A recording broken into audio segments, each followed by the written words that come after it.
What we're going to do now is go over the 12-4 guided reading worksheet answers. So if you were here on Friday, this is a little bit of review of what we kind of covered already.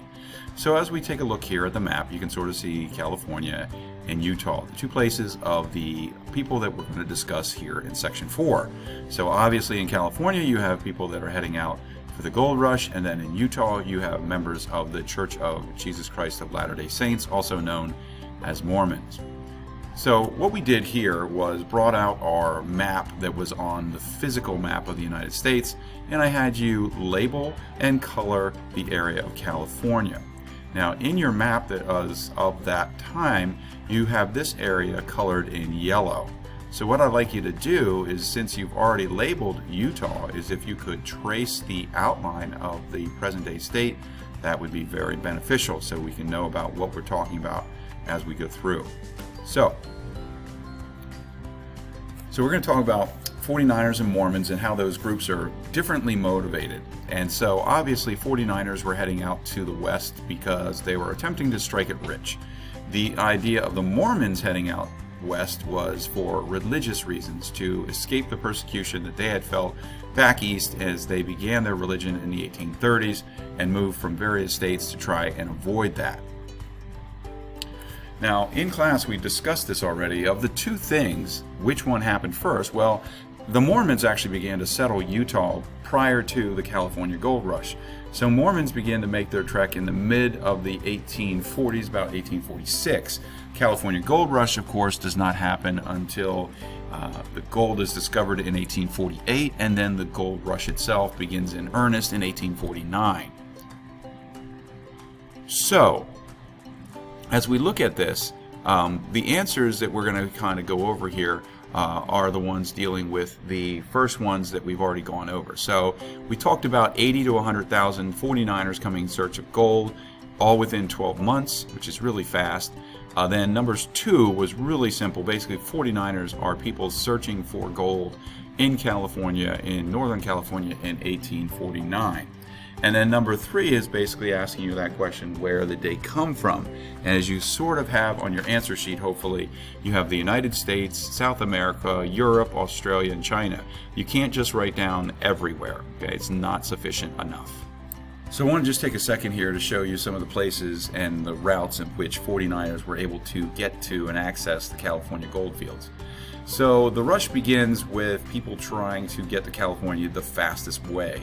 So here in this painting and this drawing and this description, if you were around at the time, was that you would take these new clipper ships, and that's what you see here. Clipper ship was basically a very fast moving ship that, due to all the sail, would be able to get you down the Atlantic coast around South America on the other side and up towards the California goldfields. So you can sort of see here, that's what they're doing with the pickaxe, and you can sort of see the carts that they're pushing and they're digging and all that other stuff. The other one I wanted to sort of show you is that this was another one that was kind of cool, that they actually went through Nicaragua. Now Nicaragua is in the area of Central America, and you had to move across Nicaragua until you got to the west side, and then you get another ship, and it says the safest, cheapest. Well, that was questionable because basically you could get you'd catch malaria if you went through here because it's a tropical rainforest. So that was a chance that you had to take. But most people went the route that you see on the map here. So that's what this is going to say. Basically, 49ers took the overland route. Remember, we talked about this already. You have Independence, Missouri, which sits on the western edge of Missouri. And they're going to leave out here, cross along this river, and then through the South Pass, in through this area, up around the mountains to get this river, and then through here until you reach over the Sierra Nevadas and into the goldfields of California. That's how they're going to do it. So remember, they started in Independence, right there's the dot, and they're trying to make it all the way out here to north central California. Question number 4 says, what was the name given to those communities that sprang up overnight? Well, those communities that sprang up overnight were simply called Boomtowns. So that's the answer for number 4, and so I just want you to write a few facts down here. And that is, basically, Boomtowns are called Boomtowns because they spring up quickly and really the population explodes, or booms, as they would have said back in the day. So let's move on, but before we do that, I just want to show you a few pictures. This is a famous boomtown that is located out in Nevada, Okay, so you can sort of see it right here. It was Virginia City. I know you can't see that, but that's where it was. This was a boomtown that started. I'm not sure what they were famous for. It might have been gold or silver or copper or something along those lines. But it's sort of an interesting kind of picture because it shows you all the various structures in the town. This one is actually Deadwood in South Dakota, and it's really rudimentary. You can sort of see a dirt street right here, and you can sort of see buildings on either side. It's still there today. Deadwood, South Dakota obviously has grown, but this was the way it would have looked in the 1860s, 1870s.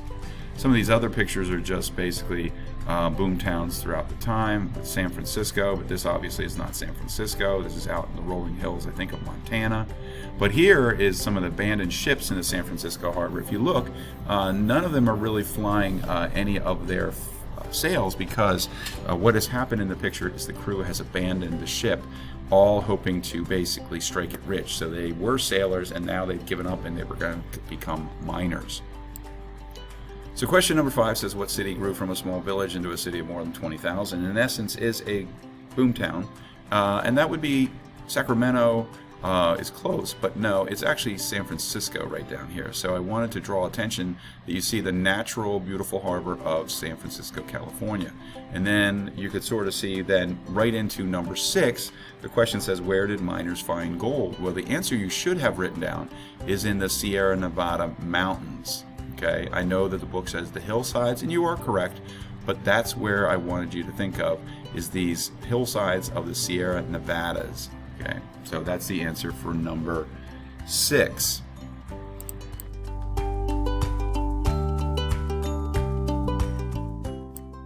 So let me just show you a few pictures here with the questions that we just went over. So the miners found gold basically on hillsides, but right down the American River, strangely enough, that's where the American Gold Rush starts. And you can sort of see it right here, just north of what today is Sacramento. And add to your answer that it's created and discovered by this guy. So his name is James Marshall. He discovers it in 1848. He was working at a place called Sutter's Mill. And he was a carpenter that was hired to build a sawmill. And as he took a break, he saw this little flake of gold in the nearby stream as he was either washing his tools or getting a drink. And that's what started the gold. If we look at this next map here, you can sort of see the gold fields of California. And right along here, these are the hillsides that we're talking about. So right here again, I know it's not labeled, but this would be the city of San Francisco right in here. And then you've got, Sacramento right here in the Central Valley. Okay. So there was things like the Mother Lode that was a big large vein of gold, sometimes 50 feet thick and hundreds of feet long, that was mined over the next 5 to 10 years. Okay, all stretching up and down these mountains in California. So if you look here, this actually is James Marshall right here in the foreground. That's what the picture says. And this was the incomplete sawmill that he was attempting to build for Sutter. And then this is basically a historic replica that's on the site today. So it is a historic site. Now, before we move on, just want to talk about, how they actually did look for gold back in the day. So if you're around, this is known as panning for gold. So if you pan for gold, you might get these little bit of flakes in the bottom of your pan, and they were worth something. So you tried to collect that and keep it very safe and private. You can sort of see these drawings, the same thing of guys basically doing it in various ways, trying to find and locate gold. This is known as placer or placer mining, where you sort of divert the river or creek or stream and you have these little builds and bumps in it, and you are overseeing and seeing if you see that gold drops out. Then you also see these people here. These would be Chinese people that are there. You can sort of see by their dress. They dress differently. They look differently. But they're coming, the same idea, to come and look for gold in the gold fields. I think this next picture is always pretty cool to sort of see. This is the way they looked obviously in 1850s, 1860s. Guys are still out there looking for it. And then this would be kind of the idea of how small it can be in proximity to the size of a dime. So you're talking about little flakes of gold. Number 7, who's going to profit the most from the gold rush? Well, that is going to be merchants. Okay, merchants are going to be the real big winners because they basically sell to miners and they can pretty much charge whatever they want. So if you take a look here, look at the cost back in the 1850s, then they convert it to what it would be today. Astronomical prices. So when kids say, oh, it costs much less back then, you can sort of see no one's going to go buy these various types of things for the money that you see located there. So moving on, the person that I do want to talk about a little bit when we're talking about merchants is basically this man, Levi Strauss. He would be an example of a merchant who basically made lots and lots of money from it because he made those work pants made from denim. And some stories say he took some of the denim from the abandoned ships that were in the harbor because the denim was what made the sails. And he used those to, of course, make blue jeans or Levi's. It's always fun to show you this.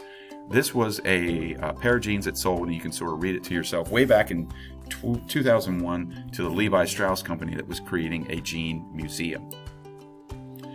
So question number 8, what the mining camps like for the men that lived there? Well, they were pretty rough. Okay, you had gambling, drinking, all that kind of stuff, and guys got themselves into trouble and lost most of the money that they might have earned looking for or finding some gold. So that's the question for that one. Okay, pretty rough, all guys, not a lot of women around, and so they tended to get themselves into some deep trouble. Okay, so you can sort of see as the mining camps here, it's a pretty rough kind of setting. Some of them are lean-tos and all those other things.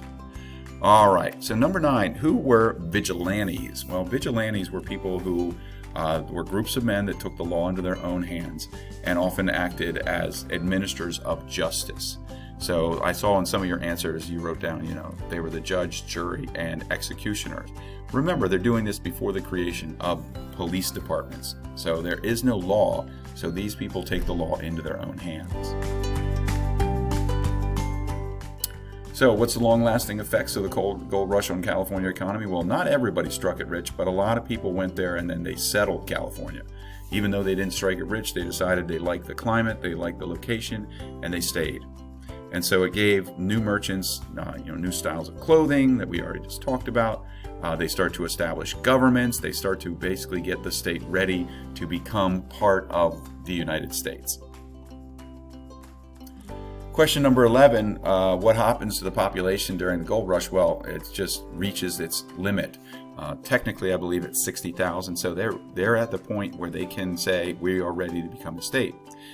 They will enter as the 31st state in 1850. Some of you had that wrong. So why does California's request become a crisis? Well, we talked about this when we talked about Texas.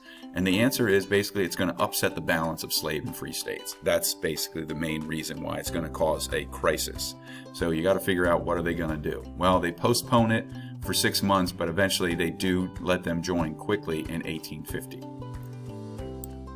So why do Mormons settle Utah? Well, they settle Utah for one main reason, and you might have written down to fulfill their godly mission and things like that, but they settle it because their leader had been murdered in Illinois. Joseph Smith, their prophet, had been taken by a crowd and basically beaten to death. And so that's why they settle Utah. They want to get out of the United States and they want to go to a place where there's nobody else there. They want to find a place to practice their faith without interference from others. Well, what's the best place to go is a place no one else wanted to go, and so they go into the desert.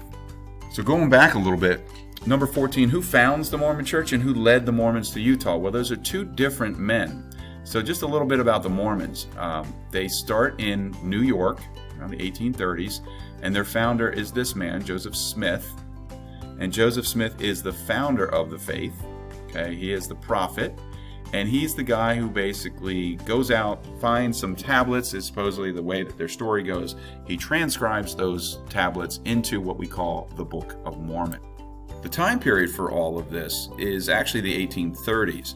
Now, I know that in the book we're talking about the 1840s and the mid-1840s, but this is when the faith begins. Now, the next question in question 14 was who led them? Well, since the prophet was dead and murdered, and so was his brother, I think, it fell to another person, one of the elders in the church. And so this man comes up and he convinces the group, hey, we can't stay here, we gotta leave. And that new leader is Brigham Young. Okay, so here's Brigham Young. Sorry, I cut off the last part of his name. So Brigham Young becomes the guy who leads them out of Illinois and out to Utah. What's the significance of 12,000 Mormons all moving to the Great Salt Lake in 1846? Well, it's a record in history. It's the largest mass movement of people in the history of our entire country. So here's this next picture. This is them actually crossing the Mississippi River. Don't ask me how they did it. From Nauvoo, Illinois, which is on the eastern side of the Mississippi in Illinois, and crossing a frozen Mississippi River to begin what would be known as the Mormon Trail. Okay. So the Mormon leaders decided to make the trek from Illinois to present-day Utah, okay, known as the Mormon Trail. And you can sort of see this is a little off because you see that dot? It should be on the right side of the Mississippi River and not the left side. But it sort of goes along and mirrors a little bit of what the actual Oregon Trail is. But instead of coming through here and then making the turn and going up through this way to Oregon, they make their way down into the deserts of Utah. So as the Mormons settle the desert, they create this place known as DESERET. Okay, we'll get to 16 in a second. So that's basically what it was. The original name for Salt Lake City was DESERET. Obviously, you can sort of see the word desert in there. Okay. So as we look at a map, and you can feel free to take out your map, today here is Utah's border.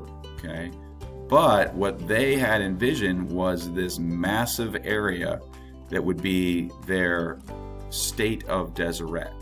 Now, obviously, it doesn't get that big, but you can sort of see this checkered part. This would become the Utah Territory, and the first governor of the Utah Territory is none other than Brigham Young.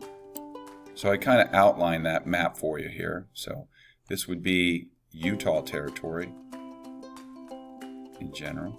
And then this would be what it will look like as they arrived at the Great Salt Lake. And that's the Great Salt Lake today. Okay, I'm going to just wrap things up quickly. So this is Salt Lake City today. Beautiful area out there. And so where are the Mormons today? Well, they're all over the world. But here is a record of the last census. Well, it's 2000, so we should really update this. But you can sort of see the darker the color, the more Mormons there are. So they're in all 50 states, but obviously they're centered here in Utah. But you can also see them in Nevada, in Idaho, Wyoming, Colorado, Arizona, but they're all over the United States and all over the world. Now this is their state flag, the beehive, okay, very industrious and things like that. So you can sort of see when they head out there, 1847, and then when they joined the Union. You may know of Mitt Romney. Okay, Mitt Romney is a very well-known Mormon. He is a U.S. Senator, former presidential candidate from, take a guess what state? That's right, Utah. And then finally, I'm going to bring it all around. So we talked about 49ers. So maybe some of you know who this guy is, maybe not. He was a quarterback after Joe Montana, who played for the 49ers back in the 90s. And so you might recognize him there as well because he's on Monday Night Football, or he was. And so that would be, of course, so see this guy? That's Brigham Young. See this guy? That's Steve Young. Let's put it all together. That's right. These two guys are related. Okay? I'm not sure which great-great-grandson, but the idea is that Brigham Young had, if you look it up, you can basically tell me, but I think he had more than 20 wives and more than about 50 children. So the idea of being a descendant of him, you're in a company of literally hundreds and hundreds of other people.